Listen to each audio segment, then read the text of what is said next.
Hi, is this Mary Lowry? It's Mary Lowry. Mary, we are so excited to talk with you. This is David, and I'm with my wife, Megan. Hey, Mary. Good to talk to both of you. Yes, we love following you. Yeah, I enjoy having you follow me. It kind of boosts my ego a little bit. Well, everything that you write is just so amazing. And we are just so blessed to have stumbled across your postings and then have you join our community on Facebook. And it's so cool because everyone else in the group is just as inspired by you as we are. Well, thank you. So go ahead. I just feel privileged to be able to allow it to come through me. Yeah, it's amazing. Well, I want to say why me, Lord. Yeah. So to catch everyone up to speed, welcome everybody on this episode of Maegical Stories of Healing and Spiritual Gifts. Today we have a guest with us, a very special guest. Megan and I are very honored to have Miss Mary Lowry, Mary E. Lowry with us. And to kind of give everyone a background before we kick off the interview, Megan and I came across her beautiful and just profound writings about a year ago on Facebook, actually. And I don't remember how we stumbled across it. It was definitely a divine thing. And they're just these beautiful writings. And we'll get into it a little more on the interview. But to catch everyone up to speed here, she's a wonderful, exquisite 97-year-old woman that is with us and is going to be talking with us today. To kind of intro her, there's one specific writing that I really wanted to read just as an intro for everyone here, if you don't mind. There's one specific one. Do you mind me reading one of your writings? No, don't. Awesome. So this is one of my personal favorites and Megan's favorites. It was on November 30th, and this is just one example of just the so many writings that she has out there where, and again, we'll get more into the details, and she'll explain more of the details of how this works, but Spirit speaks through her and through the pen of her when she writes. And this one states, Creator speaks through the pen of Mary E. Lowry. My children learn slowly. I sent them out into materiality at their desire to experience the adventures of exploring good and evil. They were like a seed of a plant, like an acorn to an oak, with the full potential of all that oak could grow into, packed in there with the directions of how to be in communion with their Creator for guidance as to how to learn and experience and develop to their full potential. To desire to learn and develop, they had to have an adversary. With no adversary, there is no challenge to find a better way. Part of their inherent instincts at their beginnings was to come to me for guidance, to best make materiality's elements work in their favor for their best and most complete fulfillment, and then come back to me to share in other creative adventures. Many have become enthralled with the ways of the advisory and get deeper and take paths deeper into the illusion of the independent supremacy. It won't work. Without my guidance, it is impossible to reach the fullness of the statue of Christ, which is your goal. A man went into materiality who had completed and was Christed to show you the way to be the best of what you are. You either reviled him or worshipped him or ignored him and never took the trouble to try to know him. The man is Christ Jesus. It is time for you to come to me and he will direct your way. He has the light to clear the darkness so you can see, but the light has to be turned on, and each individual has to seek the help of the Christ Spirit to turn it on. I mean, amazing. Yes. That is just... It amazes me when it comes through. It is just beautiful. Absolutely beautiful. Well, we're excited to have you on here, Mary. I'm going to... here you go. I'm going to kick off, and I just have a couple, we're just going to have a little conversation today. And again, I really appreciate you taking the time to come on and chat with us. It's my privilege. So the first question we have, would you consider yourself religious or spiritual? Spiritual. Spiritual, okay.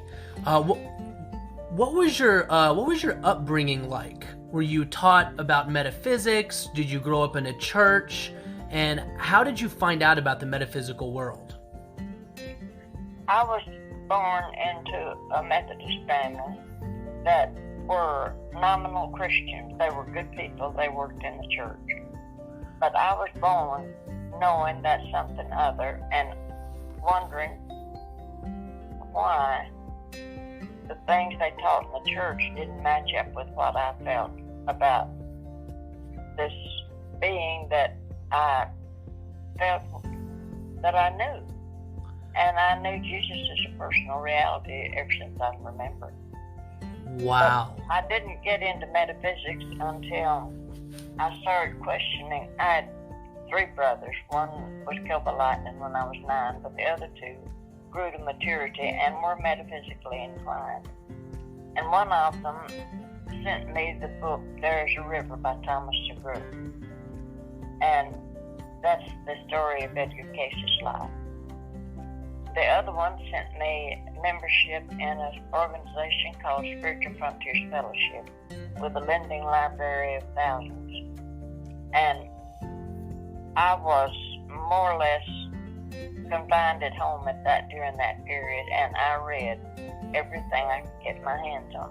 I know that I was led to read about all the world religions and every denomination, sect, and creed I could get into to broaden my perspective on how we limit God with our accepted concepts that we've been taught, and we never expand outside of that, or so many people don't. And they get in a rut and they limit God and what He will do in their lives. Wow, that's beautiful, man. I couldn't agree more. There's this, I guess you can call it a spirit of religion, which seems to divide a lot of people that all are of God, which is pretty outlandish. So, religiosity has turned more people away from the true intent of our Creator and what our Lord Jesus came in to show us and help us to see and live than anything I can think, anything else. We're the only Bible that some people ever see, and the way we walk our talk shows a lot of people all they'll ever know about the Lord. Absolutely. Couldn't have said that better myself. Mary, we've loved all of your beautiful writings. Could you explain what your gift is, and when did you develop it or realize that you had it? I realized reading back through my things that I wrote in the past that it came through before I realized what it was. Wow. But I was, when I was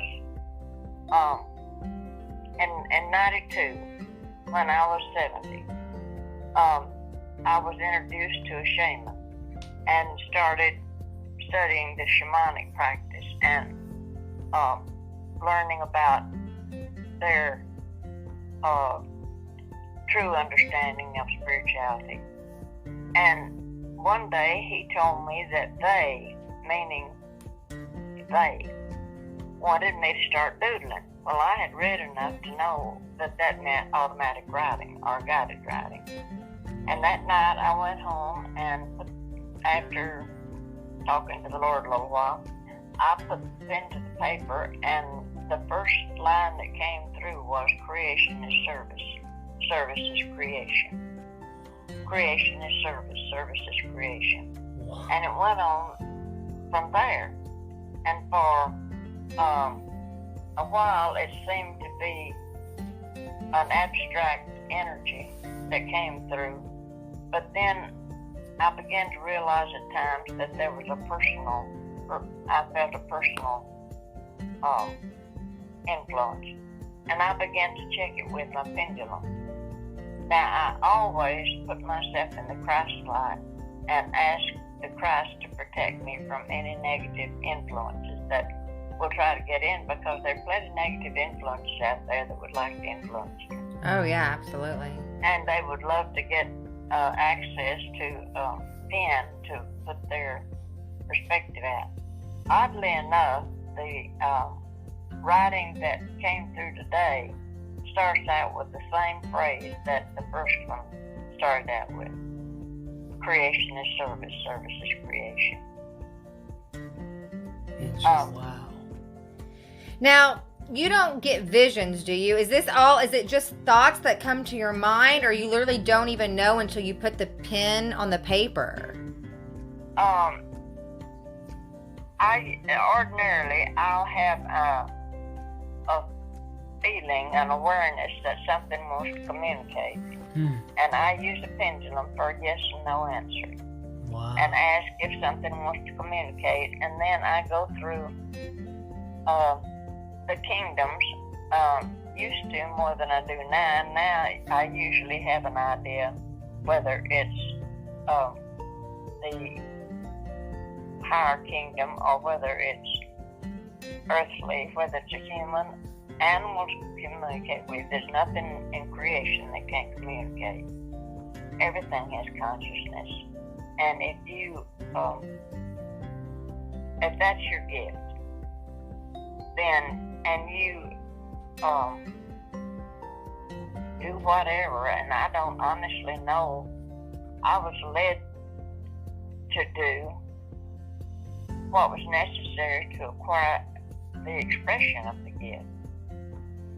What a beautiful gift. And again, we love all your writings, but some of the ones that really stick out to me are the ones that, bring it back to Jesus Christ. And could you elaborate on your thoughts and beliefs around Jesus?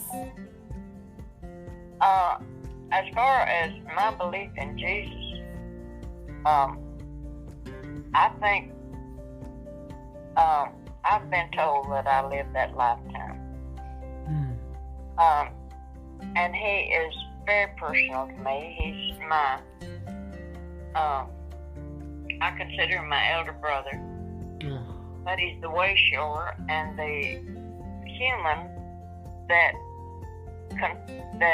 fulfilled all necessary elements to open the way so that we would have direct communion with God. There was something in our history that I don't understand, that I have had told to me but just didn't register. Why it was set up that there had to be a human sacrifice, a blood sacrifice, to bring harmony, bring humanity into harmony with the Creator, so that they would not have to go through a minister or a priest or a guru to have direct communion with God. But it had to be, and Jesus fulfilled that. And very few people understand the depths of what he suffered to bring our freedom to commune with God, and don't appreciate the privilege of communing with God. Many of them are taught not to. There are people who try to keep us from understanding our right to communion with God because they want the power over us. Oh yeah, I believe that 1,000%. Now, we noticed in some of your writings you mention an ET, or Jesus Christ ET speaks to the pen. What does that stand for? Extraterrestrial. Okay, I thought so. Could you please elaborate on that, Mary? Yeah, that's amazing. Well, some years back, I don't remember just how long, extraterrestrials have been coming through probably from the beginning. But this one came and asked if he could view life as a human through my eyes. Well, I prayed about it and asked my Creator and the Lord if it was permissible, and made the entity assert that he would not in any way alter my thinking or anything about me. He would just view life through my eyes. And he agreed. and did. And an associate of his came through one time and told me that they are not as emotionally highly volatile as we are, and experiencing the human emotions is traumatic. Hmm. But he did it and went back to share the things that he learned with his associates, so that if they ever came to Earth, which they plan to do, that they would be better equipped to handle the things. Well, he has communicated with me off and on through the years, and as have others, but he always identified himself. And just recently, just a few weeks ago, I wish I'd known I'd had that one marked. He came through and was just identifying himself, and I felt, he just said a few lines, and I felt that he wanted to say, as he said, that's the way it works. It just comes into your mind as it's happening. Gotcha. And he said, he acknowledged that he knew that I knew that he was wanting to be accepted by Christ. And at the same time, I felt the Spirit of Christ come in. And then the whole vibration changed. And that little E.T. was just ecstatic and told me he was going to have to get off and get acquainted with with Jesus. Oh, wow. Wow. Now, you mentioned others. Mary, who all speaks through you? Oh, my gosh. They're limitless. Wow. There've been any number of biblical characters, and then characters of other religions have, and animals, critters. Wow. They tell me that in the shamanic, I've always been close to nature and love nature. And I love to walk in the woods and commune with nature. And my husband wanted to drive the crows out of a little native pecan tree. And when they get up, he wasn't going to use the pecans, but it bothered him that they were getting. And when he would get the gun and start up there, I would try to send them a mental message to go, because he was coming with a shotgun. And one day he followed them down in the pasture and killed one. And I told him I wanted some of the feathers. And he brought me some, and they had killed a copperhead snake out in the carport, and I knew that was not, that I didn't blame them for that. But I took my sage and my shaman's tools. By that time I was a shaman, I think, I don't remember. But I went to the pasture and had a little ceremony for them, asking their forgiveness, I guess, or to understand that. Anyway, I was told later that was what bridged the gap between me and the nature kingdom. Wow. And from then on, any creature would speak through me. I don't say all of them have, but many of them have and do, and it's just natural. Now, let me ask you this. You say your husband. Now, I believe your husband has passed. Am I right? Yes, he died in 2004. Now, are you able to communicate with him? Yes. Oh. So, because I was wondering what your thoughts are with that, because we're conditioned, so many of us, to believe that is of the devil, that those are angels in disguise, right? And so I wanted you just real briefly to touch on that, if it's okay. Let me tell you. Okay. I can't tell you chapter and verse. I've read the Bible 15 times, but I can't tell you chapter and verse. But in the, when Jesus met with Moses and Elijah on the Mount of Transfiguration, they were already deceased. They were dead. But he went up the mountain and they appeared to him and he communed with them. Wow. And Jesus said that anything he did, we could do. Yes, I believe Wow. that. And Yes. greater. Yes. Now, when Jesus was crucified, in the 3 days before he was raised from the dead, he went into the other world and preached to the dead that died in Noah's day. Wow. And I can get you the scriptures for those. I should have had them.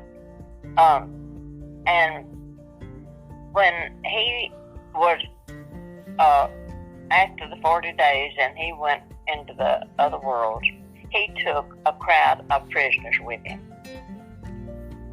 So you draw your own conclusions. Do you use a couple of verses over in the Old Testament to prevent you from communing with God's creation? Or do you abide by what the Master said, the things I do you can do also? Wow, beautifully said. That is awesome. I love that. I think that when they were talking about the dead, they were talking about the spiritually dead. The negative expression of the spiritual. Wow. And that is dangerous. Yeah. You need to always protect yourself in the light, and you need to I always ask the Lord to be with me and protect me. Absolutely. Absolutely. That's awesome. So, shifting gears just a little bit, a lot of this podcast and the mission that we have is to truly help people find that healing within themselves. Could you explain to us what is something that you have had to heal from in your life, whether it's something traumatic that happened to you, what did it cause? And if you could just tell us how you healed from it. Well, I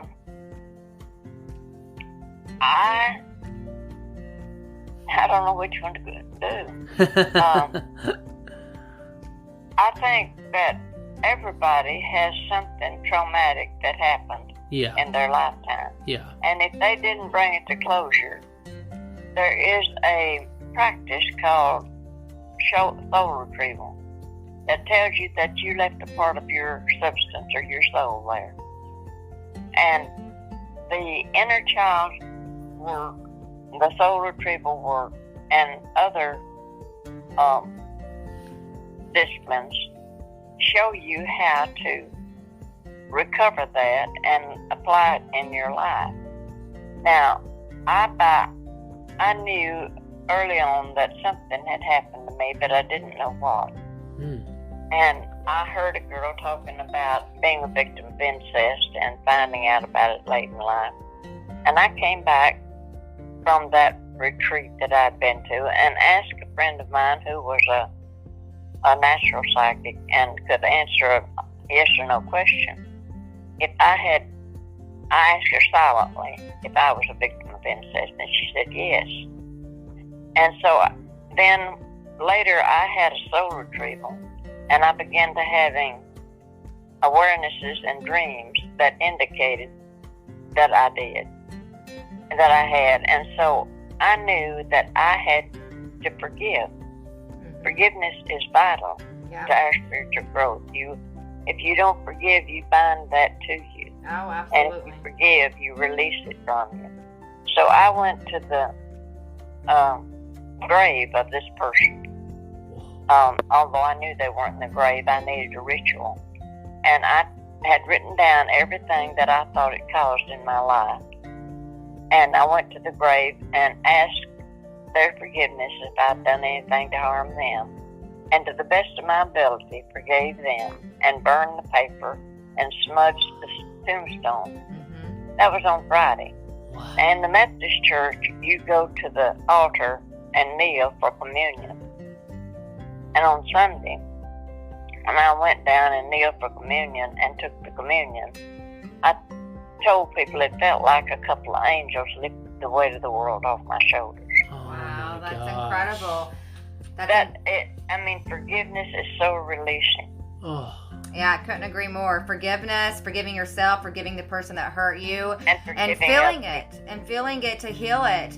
You know, I had a similar experience. I don't know if you're familiar with a plant medicine called ayahuasca, which is similar to soul retrieval. I read y'all's experience of that. Yeah, it was something out of this world, that's for sure. And real quick, before David continues with his questions, I wanted to ask one other thing, since I know that you have dabbled in shamanic work over the years.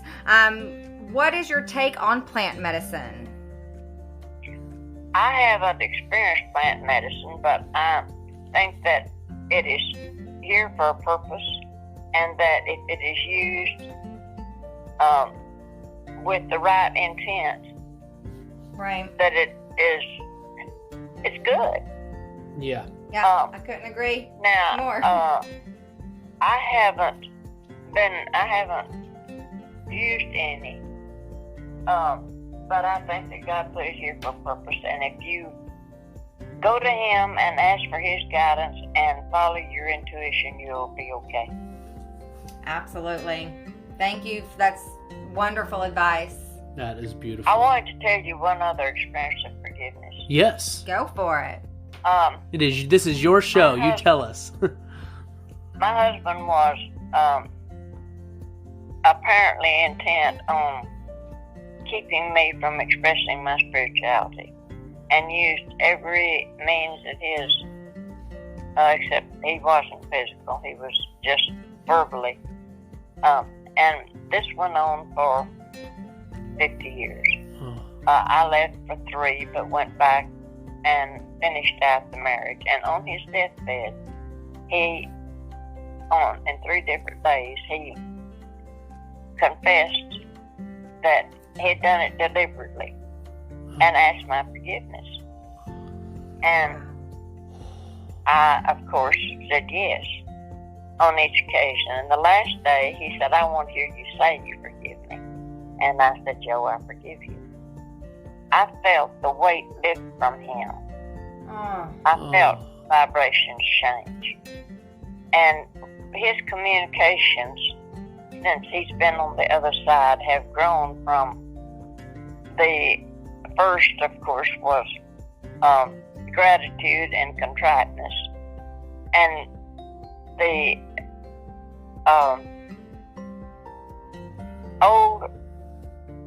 quality that was there that he had hidden to come in and do whatever he was supposed to do this lifetime has manifested, and you can just tell the growth of the soul. Now, I say he gave me 4 of the greatest gifts he could have given me. He gave me the challenges I needed for my growth. He gave me 2 beautiful children. He gave me the opportunity to forgive him, and he gave me my freedom from that tie. What a great perspective to have. Wow. You know, it's so interesting, you know, this concept of spiritual evolution, and listening to you has just been so enlightening. We've always been so drawn to you, Mary. I mean, from your writings and just listening to you, this has been just such a privilege and an honor to be able to talk with you here about these things. You know, coming to a bit of a close of it, I'm so curious, all the experiences and growth and everything you've been through in your life. If I know this is kind of probably a tougher question, but if you had to pick a favorite thing about life, what would you say that it would be? Fellowship with God. Oh, that's beautiful. I mean, Go ahead. no, it's just every so often you have a heightened awareness or a mountaintop experience that is just beyond description, and you think, "Oh boy, someday I'll get it all." Wow. You know, you are doing such an amazing, beautiful job at fulfilling your purpose. And you are touching so many people's lives that you're not even aware of. And so I guess before we wrap things up, I mean, is there anything, this is your opportunity to share anything that you want to with the world. Is there any other advice, any guidance, any experience, anything else that you wish to, touch on? I want people to learn how to recognize that within them is the creative spirit of all that is. Oh. And that they have the honor of being able to go and commune with that spirit and get guidance about how best to live their life. Absolutely. It's free will. We have to ask for the help, right? We have to ask. They will not intrude on our free will. Right. But that is so important, and people are not taught that.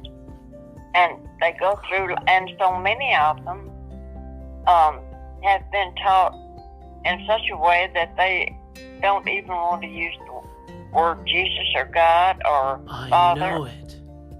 Because of the semantics, so people need to be taught. It doesn't matter what you call him. It doesn't matter the name you use. Just go within until you find that self of yourself, your own divinity, and get your walking orders from there. Beautiful. Thank you. Thank you so much, Mary. This has been such an honor and a privilege, Mary. Thank you so much for your words. Thank you. Thank you for your writings. Thank you for all you do. I know you already know this. It goes without saying, but there's not a doubt in my mind. I just feel very guided to tell you how truly, truly happy God is with you and all you're doing and all you've done. I mean, and your service for others and humanity. That's the greatest privilege a person can have, is to be able to help another soul find their rightful place and relationship to God. I just feel like a little kid in a candy shop. Well, you truly, truly inspire me. Well, y'all inspire me too, and y'all have no idea how delighted I am when I see your name. Oh, thank you so much. We love you so much, Mary. I love you too. Oh, love you, Mary. You have a great rest of your day, and hey, we look forward to seeing you every single day. We'll be in touch. We'll be in touch. Have a blessed rest of your day, Mary. Okay, thank you. Bye. Bye-bye.